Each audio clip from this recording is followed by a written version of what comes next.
बिस्मिल्लाहिर्रहमानिर्रहीम अल्लाहुम्मा सल्लि अला मुहम्मदिन व अला आलि मुहम्मद। शाह ज़ंजानी टीवी से आपकी खिदमत हाज़िर प्रोग्राम टुडे के लिए दुआ का वक्त। आज 25 मार्च और बुध का दिन है और 6 शवाल है। हम सबसे पहले देखते हैं कि आज मैंने आपके लिए कबूली दुआ के कौन से वक्त निकालने की सादत हासिल की है। पहला वक्त 2:54 से लेके 3:23 का वक्त है। दूसरा वक्त 12:53 से लेके 1:24 का वक्त है। और तीसरा वक्त अज़ान मगरिब के इन औक़ात को पाएँ तो आप इन औक़ात में अज़ान के बाद दुआ करें, नमाज के बाद दुआ करें।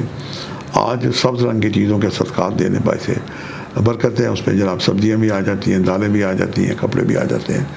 और वजीफ़े के तौर पर सूरह साह की जो आयत है रब्बि ज़िदनी इल्मा, इसे 110 दफ़ा बुलाकर 11,000 मरतबा दूसरी पढ़ें। इसका दमशुदा पानी पिएँ, दूसरों को पिलाएँ। और वो बच्चे जो पढ़ने लिखने में कमज़ोर हैं तो उनके माँ बाप उन्हें बावज़ू वाइट प्लेट पर यह आयत रब्बि ज़िदनी इल्मा लिख के दें। सुबह नहार को दूध या पानी से घोल के पिलाएँ तो इससे बच्चे उनके शाइन होंगे। आज के लिए इतना ही। शाह ज़ंजानी को इजाज़त दीजिएगा बशर्ते ज़िंदगी। कल एक नए प्रोग्राम के साथ मुलाकात होगी। खुदा हाफ़िज़।